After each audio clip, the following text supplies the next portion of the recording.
আমি শুরুতেই দুটা পয়েন্ট আপনাদেরকে দিচ্ছি। এক নাম্বার হলো, এই পৃথিবীতে একজন সাহাবী এসেছিলেন, যুবক সাহাবী।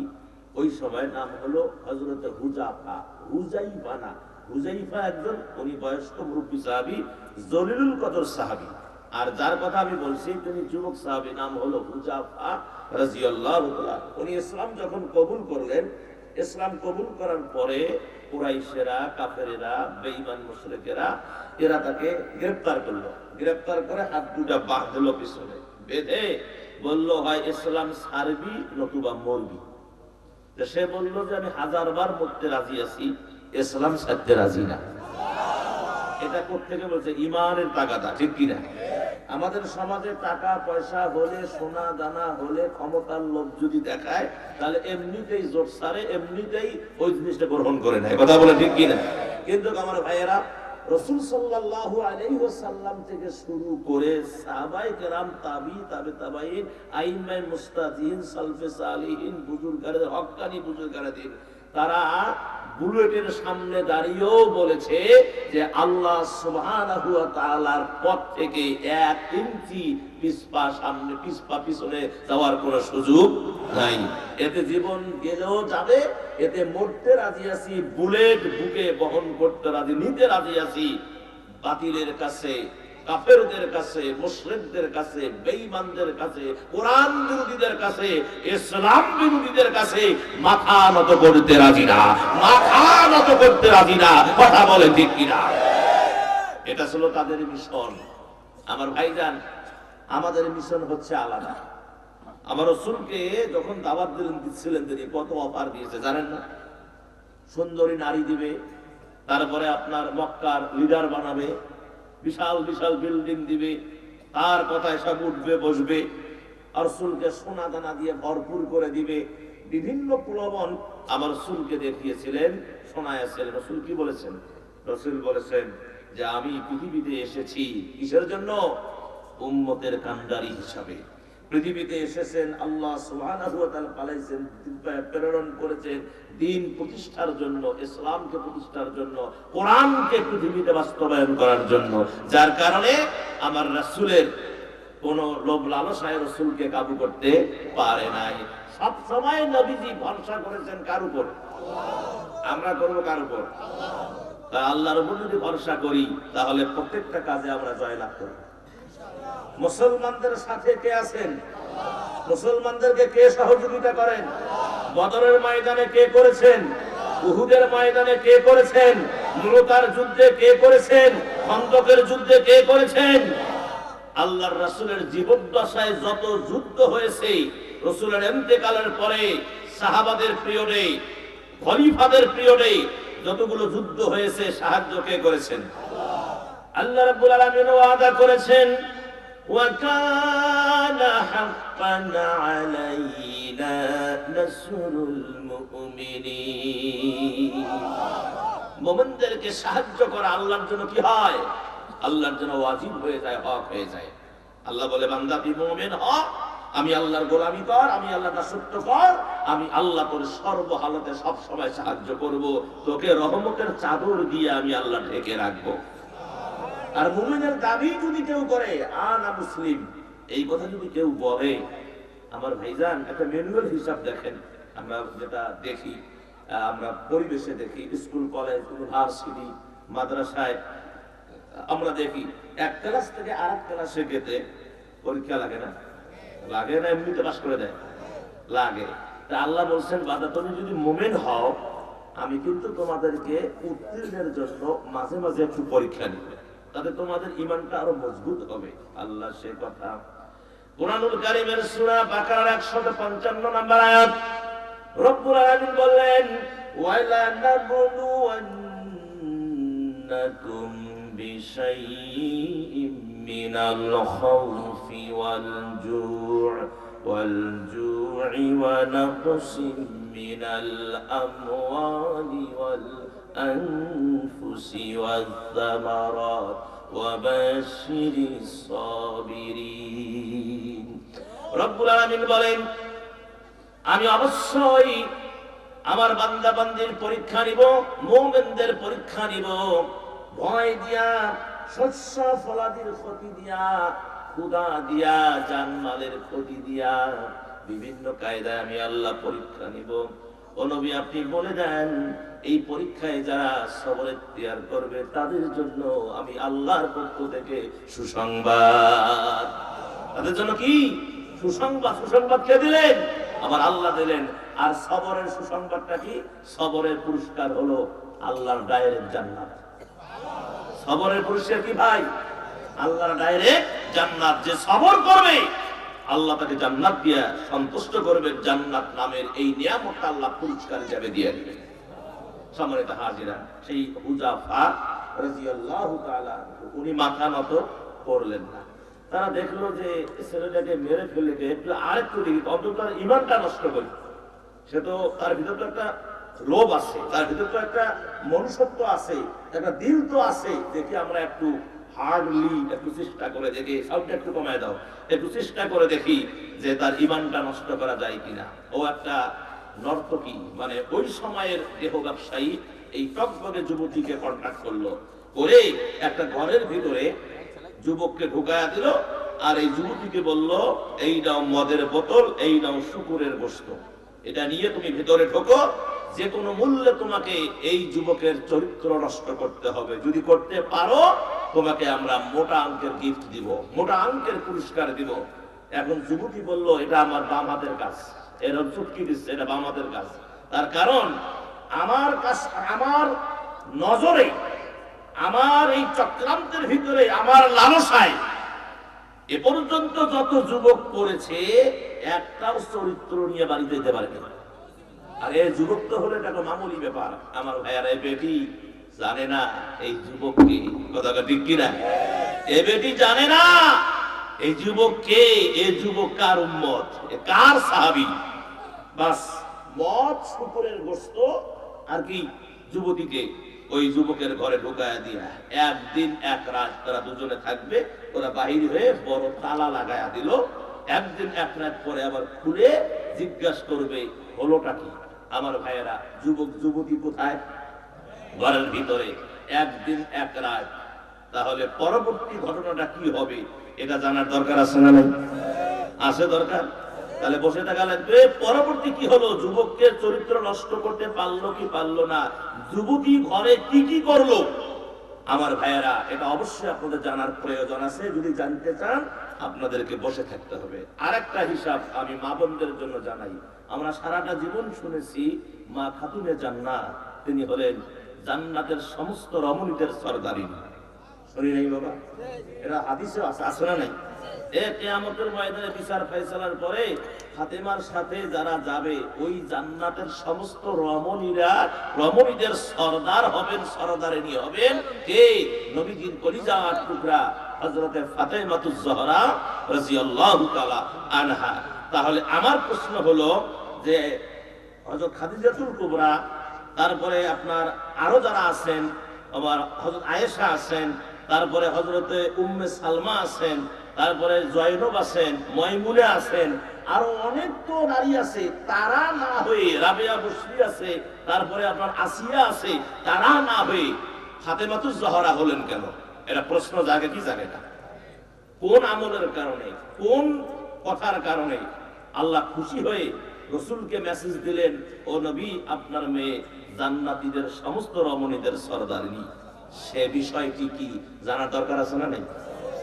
আমার মা বোনেরা, আপনারাও লক্ষ্য রাখবেন, আমার ভাইজানেরাও লক্ষ্য রাখবেন। আলোচনার দিকে সবাই মনোযোগ দেন। আমি মা বোনদের একটা হাদিস বলে দিয়ে আমার মূল কথায় চলে যাব।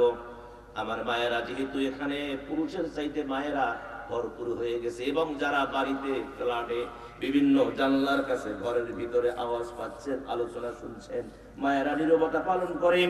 এই মুহূর্তে টিভির সুইচ গুলোকে অফ করে দিয়ে, সাউন্ড লেস করে দিয়ে মা কান পেতে শুনুন। আমার আল্লাহ সুবহানাহু ওয়া তাআলা এই শোনা হতে পারে মাগো আপনাদের নাজাতের জরিয়া। এটা চোখের দিলের কান লাগান আর কান দুটো একদম ফাঁকা রাখেন, শুনতে থাকুন। সর্বপ্রথম আল্লাহ রাসূল বলেছেন, আবু দাউদ শরীফ একটা কিতাব আছে, এই সিয়াসাত্তার কিতাবগুলোর মধ্যে এটি একটি কিতাব, গ্রহণযোগ্য কিতাব। দাউদ শরীফ, এই আবু দাউদ শরীফের ভিতরে রাসূল বলেছেন যে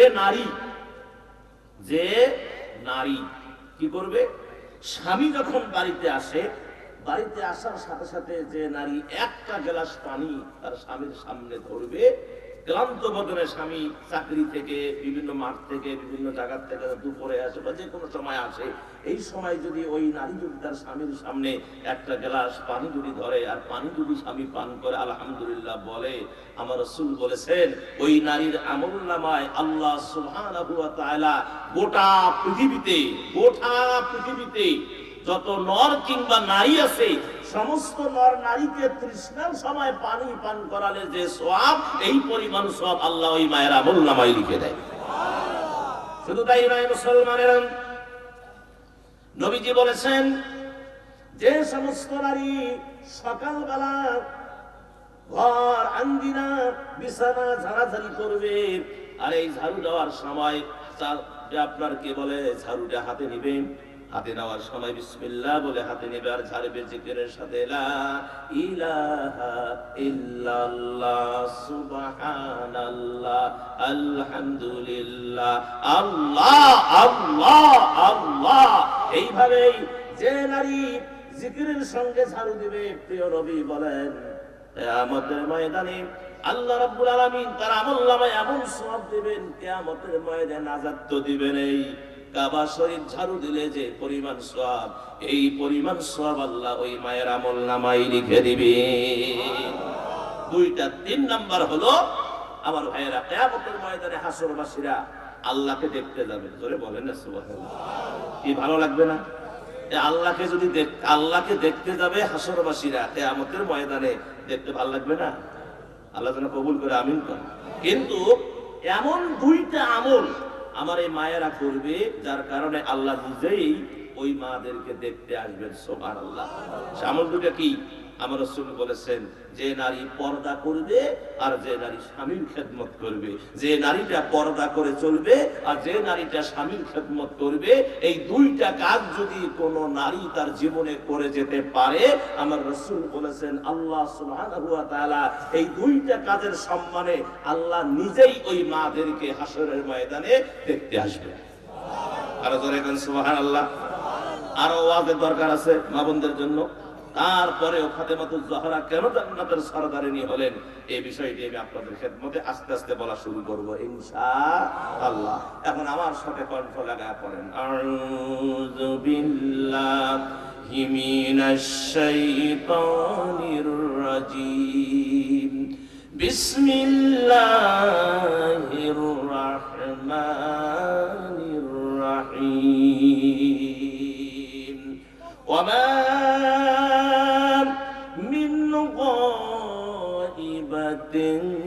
في السماء والأرض إلا في كتاب مبين। রব্বুল আলামিন বলেন আসমান আর জমিনে, ফিস সামাই ওয়াল আরদ, আসমান আর জমিনের ভিতরে এমন কোন গোপন ভেদ নাই, এমন কোন গোপন কথা নাই, এমন কোন গোপন বিষয় নাই, এমন কোন গোপন কোটেশন নাই, এমন কিছু নাই যেটা আমার আল্লাহ স্পষ্ট করে এই কোরআনুল কারীমের ভিতরে ঢুকায়া দেন নাই। আমার আল্লাহ সব কিছুর কোটেশন এই কোরআনুল কারীমের ভিতরে আমার আল্লাহ ঢুকায়া দিয়েছে। যদিও আমরা এক একজন এক এক কথা বলি, কেউ বলি রাজনীতি কোরআনে নাই, কেউ বলি সমাজনীতি কোরআনে নাই, কেউ বলি চিকিৎসা পত্র কোরআনে নাই, কেউ বলি বিচার ব্যবস্থা কোরআনে নাই। আমার ভাইয়ার আল্লাহ বলছেন, চ্যালেঞ্জ করে বলছেন, আমার এই কোরআনে যেমন ভুল নাই, আমার এই কোরআনে কোনো সন্দেহ নাই, আমার এই কোরআনে আমি আল্লাহ এমন কিছু নাই যে যেটা এই কোরআনে দেই নাই। প্রশ্ন করার সাথে সাথে এই কোরআন তার জবাব দিয়ে দেয়। জোরে বলেন সুবহানাল্লাহ। আরো জোরে বলেন না সুবহানাল্লাহ। আল্লাহর কোরআনুল কারীমে শুধু একটা জিনিস নাই, পৃথিবীর সব আছে, একটা যে শুধু কি, সেটা কি নাই? ভুল নাই। কোরআনুল কারীমের ভিতরে কি নাই? ভুল নাই। ভুল আছে? কোরআনে ভুল আছে? কেন নাই? ভুল আছে? নাই। কারণ আল্লাহ কোরআনের শুরুতেই বলছেন জালিকাল কিতাবু লা রাইবা ফি, ইহা ওই কিতাব যে কিতাবের ভিতরে কোনো ভুল নাই, কোনো সন্দেহ নাই। আমার রাসূল যখন দাওয়াত দিচ্ছিলেন, কাফের বেঈমান মুশরিকদেরকে দাওয়াত দিচ্ছিলেন, ইসলামের দাওয়াত, আল্লাহর যখন পরিচয় তাদের সঙ্গে ব্যক্ত করছিলেন, প্রচার করতেছিলেন, কোরআনের যে প্রচার করতেছিলেন, তখন আবু জেহেলের গোষ্ঠীরা বলছিল যে এগুলো আজগবি কথা, এগুলো ভুল আছে, এগুলো সন্দেহ আছে, এগুলোর মধ্যে কি আছে, গোনামিল দেওয়া আছে। আমার ভাইয়েরা, নবী তো তার হায়াতের জিন্দেগিতে 63 বছর জিন্দেগিতে নবীজি নিজের থেকে কোনো কথা তিনি বলেন নাই। আল্লাহ যতক্ষণ বলান নাই, কথা ঠিক কিনা? আমার আল্লাহ যতক্ষণ কথা বলান নাই, আমার রাসূল ততক্ষণ কথা বলেন নাই। বিধায় আমার ভাইয়েরা, আল্লাহ রাব্বুল আলামিন আমার রাসূলের কাছে মেসেজ দিলেন জিবরাইল মারফত, ও আমার জিবরাইল যাও আমার হাবিবকে বলে দাও কাফেরদের প্রশ্নের জবাব দিয়ে দাও। সূরা বাকারা 23 নম্বর আয়াত, কয় নম্বর জোরে কোন? 23 নম্বর আয়াতের মধ্যে আল্লাহ পাক বললেন, ও পৃথিবীর মানুষ শোনো, ওয়াইন কুনতুম ফি রাইবিম মিম্মা নাযালনা আলা আবদিনা ফাআতু বিসূরাতিন মিন মিছলিহি ওয়াদউ শুহাদাআকুম মিন দুনিল্লাহি ইন কুনতুম সাদিকিন। রব্বুল আলামিন বললেন, ইহা সম্পর্কে মানে কি?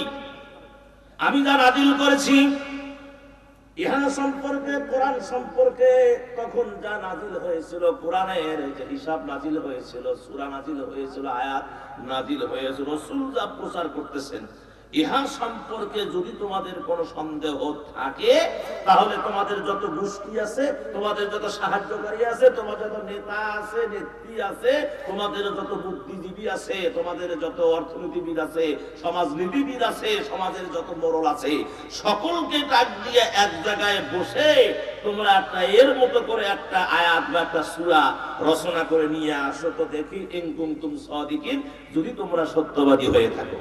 আমার ভাইজান, ১৫০০ বছর পার হয়ে গেছে, এই চ্যালেঞ্জের মোকাবেলা পৃথিবীর কোন মানুষ করতে পারে নাই। কি পারছে? জনগণ পারছে? এই চ্যালেঞ্জের মোকাবেলা পৃথিবীর কোন মানুষ করতে পারে না। তাহলে বোঝা গেল সামনে পারবে, পারবে। চ্যালেঞ্জ কে করেছেন? এই চ্যালেঞ্জ করেছেন আল্লাহ। আমার ভাইয়েরা, এই চ্যালেঞ্জের মোকাবেলা পৃথিবীর শেষ প্রান্ত পর্যন্ত, কিয়ামত পর্যন্ত আল্লাহ ওপেন চ্যালেঞ্জ দিয়েছেন। তোমাদের যত বুদ্ধিজীবী সব চেষ্টা করো, তারা পারে নাই, পারবেও না, যতই চেষ্টা করুক না কেন।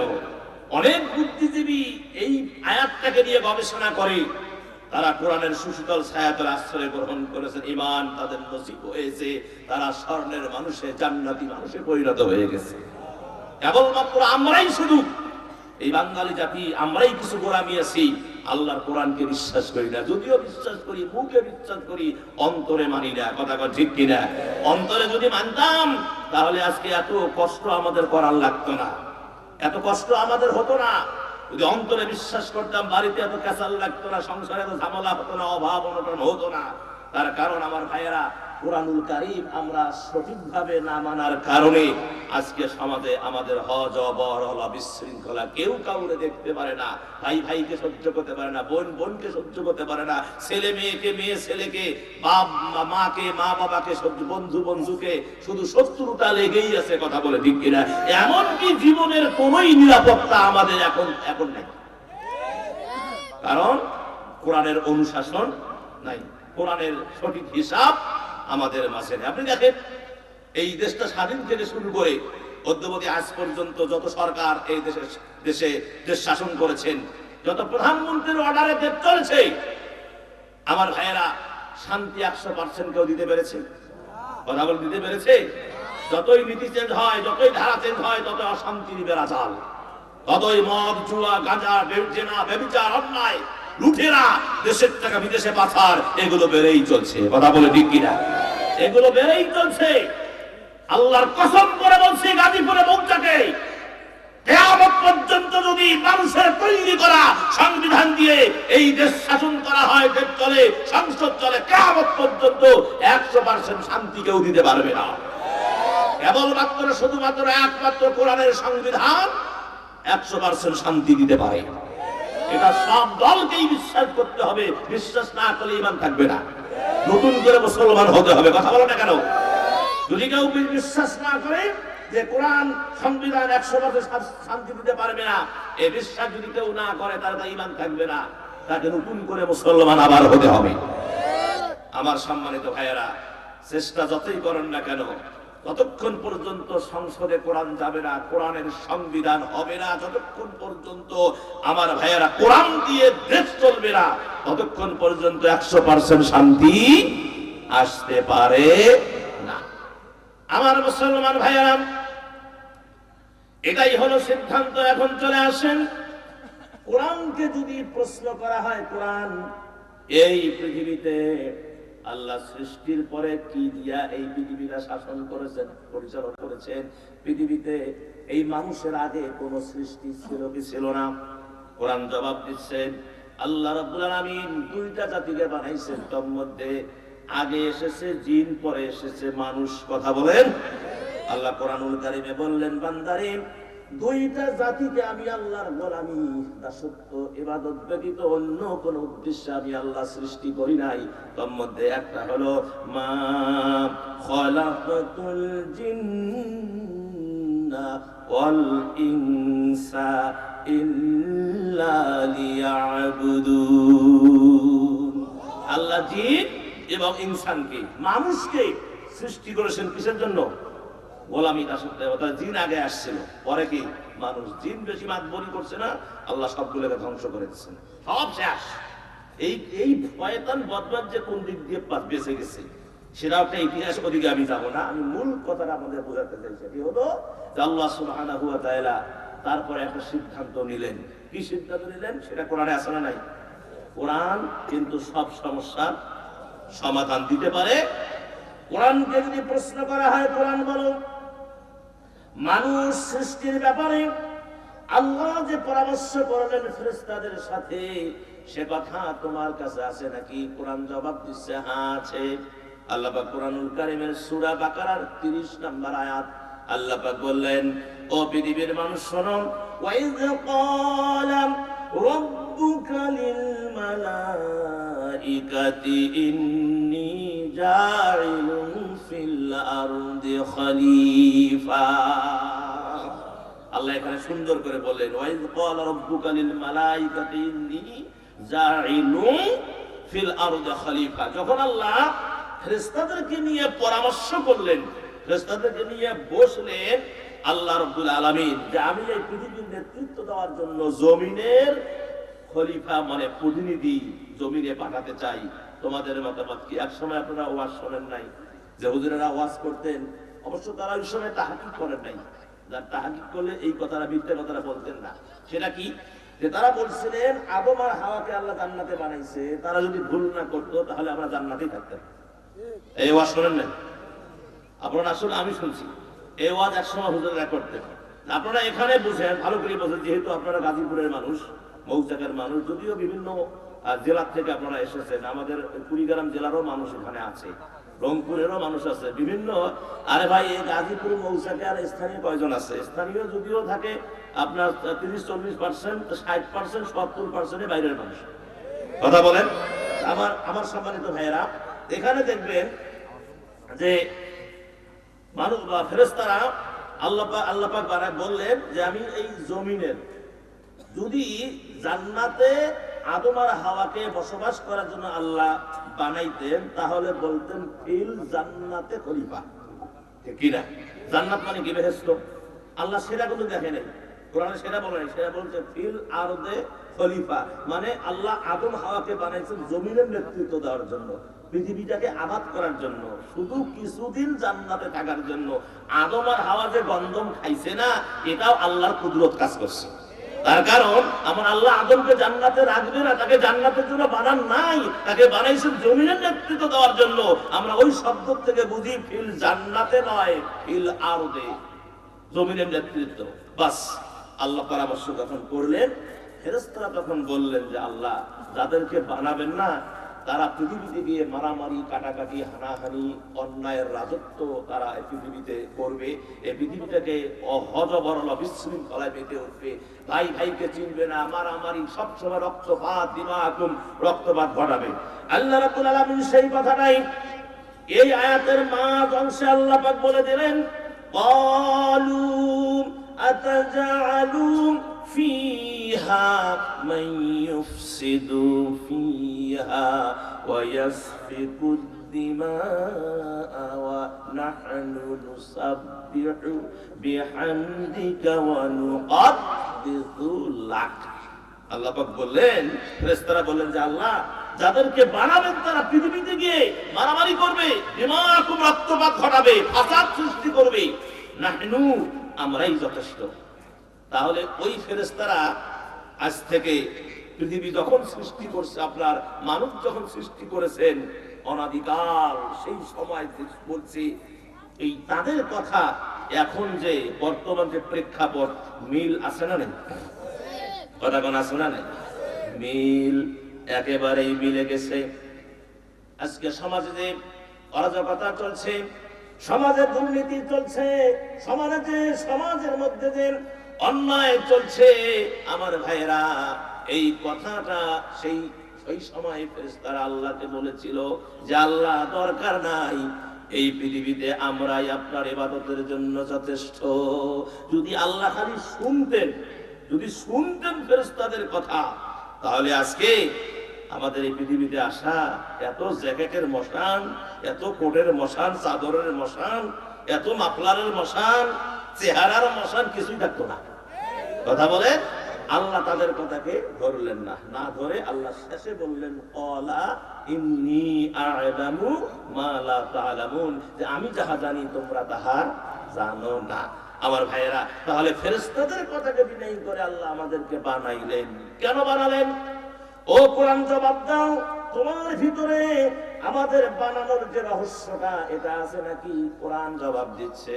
ও পৃথিবীর মানুষ শোনো, কোরআন কারীম বললেন সূরা বাকারার 21 নম্বর আয়াত, কয় নম্বর আয়াত? 21 না। ভাই, কি কথা বোঝা যায়? আমার কথা বুঝতেছেন তো? আলহামদুলিল্লাহ। এভাবে চলবেন, আমি কিসসা কব। কিসসা চলবে? হ্যাঁ, কিসসা শুনবেন না ভাই।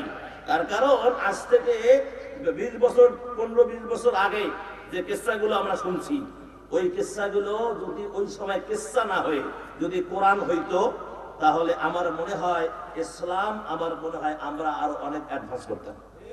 কথা বলেন, কোন পৃষ্ঠায় পানির উপর দিয়ে হাঁটি গেছে, কোন পৃষ্ঠার আকাশ দিয়ে উড়ি গেছে, কোন পৃষ্ঠায় বাজারে পিঠে সোয়ার হয়েছে, কোন পৃষ্ঠার কি করছে না করছে, এই কিসসা কাহিনী, আজগবি কিসসা কাহিনী মানুষের হৃদয়টাকে, কলবটাকে অন্ধকার করে দিয়েছে। যদি আমরা কোরআন ঢুকাতাম, আচ্ছা ঠিক আছে, যদি আপনার কি হতো, যদি কোরআন আমরা অনুসরণ করতাম, কোরআনের তাফসীর করতাম, কোরআন মানুষকে বুঝাতাম। রাসূল যেমন, রাসূল কোন কিসসা কইছে? সাহাবারা কিসসা বলছেন না। রাসূল যেমন যেভাবে, যে কায়দায়, যে হিকমতে আমার রাসূল কোরআনের দাওয়াত দিয়েছেন, সেই হিকমতে যদি আমরা কোরআনের দাওয়াত দিতাম, আল্লাহর কসম করে বলছি, অন্তত এই সমাজ থেকে দুর্নীতি, অন্যায়, লুটেরা, জেনাখোর, মদখোর, এগুলো চিরতরে মাটির নিচে দাফন হয়ে যেত। কথা বলে ঠিক কিনা? আমার মতে একজন যে এক মৌলবী যদি ফতোয়া দেয় যে এটা জায়েজ নাই, আর 10 জন মৌলবী করে জায়েজ আছে, তাহকিক ছাড়াই বলা জায়েজ আছে। মৌলবী গুদাগুদি শুরু হয়েছে। কথা বলে টুপিওয়ালা গুদাগুদি, একজন বলে জায়েজ, একজন বলে না জায়েজ। আর সাধারণ মানুষের কয়, কে রে টুপিওয়ালা গুদাগুদি? তাই ওই যে একবার আপনারা দেখেন নাই, চট্টগ্রামে মারামারি লাগলো, দল্লিন আর জল্লিন, শোনেন এই কাহিনী। এ দল্লিন বললেও পিঠে, জল্লিন বললেও পিঠে, মানে দুই দল, একদল হলো অলাদলিন আর অলাদলিন। এখন এই দুই দলে লাগলো ডাঙাডাঙি, আমাদের ঢাকা দল এরকম শুরু হয়ে গেছিল। আমার ভাইয়েরা একজন ধরছে, ধরি বলো দেয় বল দল্লিন না জল্লিন, মানে দুই পক্ষের লোক ধরছে, জল্লিনের লোক আর দল্লিন। এখন চিন্তা করলো যে জল্লিন কইলেও পিঠায়, দল্লিন কইলেও পিঠায়, পেটন মাপ নাই। ও এখন উপস্থিত বুদ্ধি বের করলো, ভাই আমি কাকে ধরছেন, কি বলেন? আমি তো নামাজে বলি না। ও যদি নামাজ না পড়ে, কিসের দল্লিন? এটা কিসের জল্লিন, এটা উপস্থিত বুদ্ধি। আমাদের অবস্থা হয়েছে তাই, কথা বলে ঠিক কিনা? আমাদের অবস্থা কি? আমাদের অবস্থা এরকম হয়ে গেছে। আমার মুসলমান ভাইয়েরা, আমরা যে ইবাদত করব, কেন আল্লাহ আমাদেরকে পাঠাবেন, সেই কথাটা আমরা কোরআন থেকে জিজ্ঞাসা করে কোরআন থেকে শুনে নেব। কোরআন বলো কেন আল্লাহ আমাদের পাঠালেন, কি প্রয়োজনে। কোরআন বলছেন সূরা বাকারার 21 নম্বর আয়াত, শুধু শুনলে হবে না, হৃদয়ে গেঁথে রাখেন। আল্লাহ বললেন ইয়া আইয়ুহান নাস,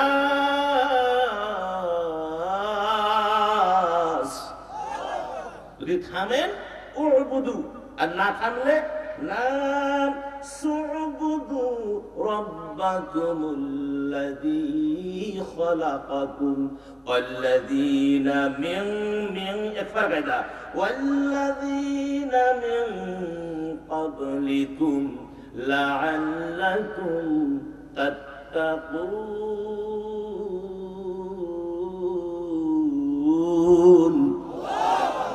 ইয়া মানে হে, হে মানুষ সকল। এখানে দেখেন, এখানে কিন্তু বিএনপি, জামাত, চরমোনাই, আওয়ামী লীগ, জাতীয় পার্টি, মুনাফিক, মুশরিক, ঈমানদার, কাফের, বেঈমান, মুশরিক, আল্লাহ কাউকে ইন্ডিকেট করেন নাই। একটা সৃষ্টিকে শুধু বলেছেন হে মানুষ সকল, হে মানুষ সকল। মানুষ নামের যে জাতি আছে আল্লাহ তারে বললেন তোমাদের সৃষ্টি করেছি, তোমাদের তৈরি করেছি আমি আল্লাহর গোলামীর জন্য, দাসত্বের জন্য, ইবাদতের জন্য। জোরে বলেন সুবহানাল্লাহ।